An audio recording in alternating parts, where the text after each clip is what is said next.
ಸ್ನೇಹಿತರೆ ನಮಸ್ಕಾರ. 14 ವರ್ಷಗಳಿಂದ ರಾಜ್ಯವನ್ನೇ ಕಾಡುತ್ತಿರುವ ಸೌಜನ್ಯ ಪ್ರಕರಣಕ್ಕೆ ಇದೀಗ ದೊಡ್ಡ ತಿರುವು ಸಿಕ್ಕಿದೆ. ಮೊನ್ನೆ ಏಪ್ರಿಲ್ 29 ಸುಪ್ರೀಂ ಕೋರ್ಟ್ ಒಂದು ಗಂಭೀರ ಪ್ರಶ್ನೆ ಎತ್ತಿದೆ. ಸಾಕ್ಷಿಗಳಿಗೆ ರಕ್ಷಣೆ ನೀಡಿ ಮರು ತನಿಖೆ ಬಗ್ಗೆ ಯೋಚಿಸಿ ಎಂದು ಸರ್ಕಾರಕ್ಕೆ ತರಾಟೆ ತೆಗೆದುಕೊಂಡಿದೆ. ಹಾಗಾದ್ರೆ ಇಷ್ಟು ವರ್ಷ ಮುಚ್ಚಿ ಹೋಗಿದ್ದ ಈ ಪ್ರಕರಣದ ಹಿಂದೆ ನಿಜಕ್ಕೂ ಏನಿತ್ತು?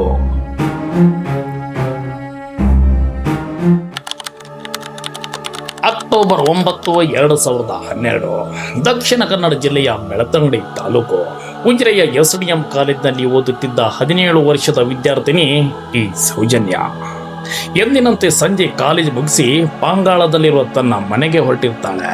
ಆದ್ರೆ ಆಕೆ ಮನೆ ಸೇರಲೇ ಇಲ್ಲ. ಇಡೀ ರಾತ್ರಿ ಕುಟುಂಬಸ್ಥರು ಊರಿನವರು ಹುಡುಕಾಟ ನಡೆಸ್ತಾರೆ.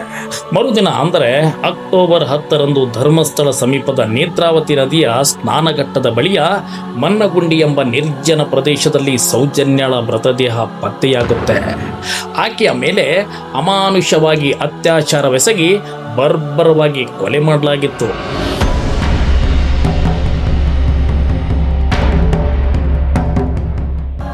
ಆಕೆಯ ಕೈಗಳನ್ನ ಆಕೆಯದ ಚೂಡಿದಾರದ ಶಾಲಿನಿಂದ ಹಿಂದಕ್ಕೆ ಕಟ್ಟಲಾಗಿತ್ತು. ಅಲ್ಲಿಂದ ಶುರುವಾಯಿತು ಇಡೀ ರಾಜ್ಯವನ್ನೇ ನಡುಗಿಸಿದ ನ್ಯಾಯಕ್ಕಾಗಿ ಹೋರಾಟ. ಪೊಲೀಸರು ತನಿಖೆ ಆರಂಭಿಸ್ತಾರೆ. ಆದರೆ ಮೃತದೇಹ ಸಿಕ್ಕ ಮರುದಿನವೇ ಬೆಳತಂಗಡಿ ಪೊಲೀಸರು ಸಂತೋಷ್ ರಾವ್ ಎಂಬಾತನನ್ನ ಬಂಧಿಸ್ತಾರೆ. ಇವನೇ ಆರೋಪಿ ಎಂದು ಘೋಷಣೆ ಮಾಡ್ತಾರೆ. ಆದರೆ ಈ ಕತೆ ಸ್ಥಳೀಯರಿಗೆ ನಂಬಕ್ಕಾಗ್ತಿಲ್ಲ. ಯಾಕಂದ್ರೆ ಘಟನೆ ನಡೆದ ದಿನ ಭಾರಿ ಮಳೆಯಾಗಿತ್ತು. ಆದರೆ ಮೃತದೇಹ ಒದ್ದೆಯಾಗಿರಲಿಲ್ಲ. ಪಕ್ಕದಲ್ಲಿದ್ದ ಪುಸ್ತಕಗಳು ಒದ್ದೆಯಾಗಿರಲಿಲ್ಲ. ಮಣ್ಣು ಅಂಟಿರಲಿಲ್ಲ. ಅಂದರೆ ಕೊಲೆ ಬೇರೆಲ್ಲೋ ನಡೆದಿತ್ತು, ಶವಗಳನ್ನ ಇಲ್ಲಿ ತಂದು ಹಾಕಲಾಗಿತ್ತು ಎಂಬ ಅನುಮಾನ ಗಟ್ಟಿಯಾಯಿತು. ಸೌಜನ್ಯಳ ತಂದೆ ತಾಯಿ ನೈಜ ಆರೋಪಿಗಳನ್ನ ಉಳಿಸಲು ಅಮಾಯಕನನ್ನ ಬಲಿಪಶು ಮಾಡುತ್ತಿದ್ದಾರೆ ಎಂದು ಪೊಲೀಸರ ವಿರುದ್ಧವೇ ನೇರವಾಗಿ ಆರೋಪ ಮಾಡ್ತಾರೆ. ಅಲ್ಲಿಂದ ಪ್ರಾರಂಭವಾಯಿತು ನಿಜವಾದ ಹೋರಾಟ. ಪ್ರಜಾಪ್ರಭುತ್ವ ವೇದಿಕೆಯ ಅಧ್ಯಕ್ಷ ಮಹೇಶ್ ಶೆಟ್ಟಿ ತಿರುಮೋಡಿ ಈ ಹೋರಾಟದ ಮುಂಚೂಣಿಗೆ ಬರ್ತಾರೆ. ಬೆಳ್ತಂಗಡಿಯಲ್ಲಿ ಬೃಹತ್ ಪ್ರತಿಭಟನೆಗಳು, ರಸ್ತೆ ತಡೆಗಳು, ಕ್ಯಾಂಡಲ್ ಮಾರ್ಚ್ಗಳು, ರಾಜ್ಯಾದ್ಯಂತ ಆಕ್ರೋಶ ಭುಗಿಲೆಲ್ಲುತ್ತೆ. ಹೋರಾಟಗಾರರು ಕೆಲವು ಹೆಸರುಗಳನ್ನ ನೇರವಾಗಿ ಉಲ್ಲೇಖವನ್ನ ಮಾಡ್ತಾರೆ. ಅವರು ಮಲ್ಲಿಕ್ ಜೈನ್, ನಿಶ್ಚಲ್ ಜೈನ್, ಉದಯ್ ಜೈನ್ ಮತ್ತು ಧೀರಜ್ ಜೈನ್ ಅಂತ.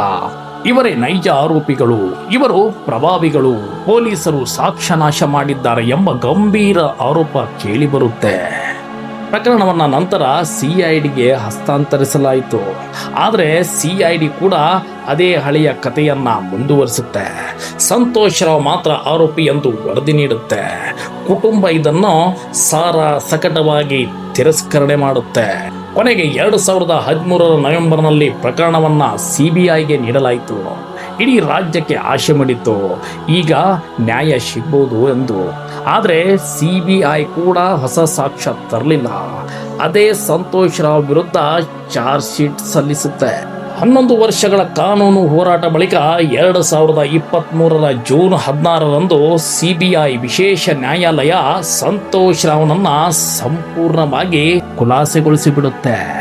ನ್ಯಾಯಾಲಯ ಹೇಳಿತು, ನಿಜವಾದ ಆರೋಪಿಗಳು ಬೇರೆಯವರು ಇರಬಹುದು, ತನಿಖೆ ವಿಫಲವಾಗಿದೆ, ಸಾಕ್ಷ್ಯ ನಾಶವಾಗಿದೆ ಎಂದು ತೀವ್ರ ಅಸಮಾಧಾನ ವ್ಯಕ್ತಪಡಿಸುತ್ತೆ.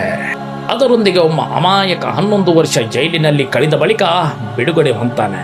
ಆದರೆ ಪ್ರಶ್ನೆ ಇನ್ನೂ ಅದೇ, ಹಾಗಾದರೆ ಸೌಜನ್ಯಳನ್ನ ಕೊಂದವರು ಯಾರು? ಈ ಪ್ರಶ್ನೆಗೆ ಉತ್ತರ ಹುಡುಕಲು ಸೌಜನ್ಯಳ ತಾಯಿ ಕುಸುಮಾವತಿ ಗೌಡ ಸುಪ್ರೀಂ ಕೋರ್ಟ್ ಮೆಟ್ಟಲೇರ್ತಾರೆ. ಇತ್ತೀಚೆಗೆ ಏಪ್ರಿಲ್ 29, 2026 ಸುಪ್ರೀಂ ಕೋರ್ಟ್ ಅಲ್ಲಿ ಪ್ರಕರಣದ ಮಹತ್ವದ ವಿಚಾರಣೆ ನಡೆಯಿತು. ಕುಟುಂಬದ ಪರ ವಕೀಲರು ಹೇಳ್ತಾರೆ, ಸಾಕ್ಷಿಗಳಿಗೆ ಬೆದರಿಕೆ ಇದೆ, ಕೆಲವರು ಅನುಮಾನಾಸ್ಪದವಾಗಿ ಸಾವನ್ನಪ್ಪಿದ್ದಾರೆ. ಇದನ್ನು ಕೇಳಿದ ಸುಪ್ರೀಂ ಕೋರ್ಟ್ ರಾಜ್ಯ ಸರ್ಕಾರದ ವಿರುದ್ಧ ಗರಂ ಆಗುತ್ತೆ. ನ್ಯಾಯಾಲಯ ಆದೇಶ ನೀಡುತ್ತೆ, ಉಳಿದವರು ಎಲ್ಲ ಸಾಕ್ಷಿಗಳಿಗೆ ತಕ್ಷಣ ರಕ್ಷಣೆ ನೀಡಬೇಕು ಮತ್ತು SIT ಮೂಲಕ ಮರು ತನಿಖೆ ಸಾಧ್ಯತೆ ಪರಿಶೀಲಿಸಬೇಕು. 14 ವರ್ಷಗಳ ಹೋರಾಟದ ಬಳಿಕ ಪ್ರಕರಣ ಮತ್ತೆ ತೆರೆದಿದೆ. ಸಾಕ್ಷಿ ನಾಶ ಮಾಡದವರು ಯಾರು? ನೈಜ ಆರೋಪಿಗಳು ಯಾರು? ಸೌಜನ್ಯಳಿಗೆ ನ್ಯಾಯ ಸಿಗುತ್ತದೆಯೇ? ಈ ಪ್ರಶ್ನೆಗಳಿಗೆ ಉತ್ತರ ಇನ್ನು ದೇಶ ಕಾಯುತ್ತಿದೆ. ಸ್ನೇಹಿತರೆ, ಸೌಜನ್ಯಳದ ಈ ಕೇಸಿನ ಬಗ್ಗೆ ಹಾಗೂ ನಮ್ಮ ಈ ವಿಡಿಯೋದ ಬಗ್ಗೆ ನಿಮ್ಮ ಅಭಿಪ್ರಾಯ ಏನು ಅಂತ ಕಮೆಂಟಲ್ಲಿ ತಿಳಿಸೋದು ಮರೆಯೋಕೆ ಹೋಗಬೇಡಿ. ಹಾಗೆ ನನ್ನ ಚಾನಲ್ನ ಸಬ್ಸ್ಕ್ರೈಬ್ ಮಾಡೋದು ಕೂಡ ಮರೆಯೋಕೆ ಹೋಗಬೇಡಿ. ಧನ್ಯವಾದಗಳು. ಮತ್ತೆ ಸಿಗ್ತೀನಿ.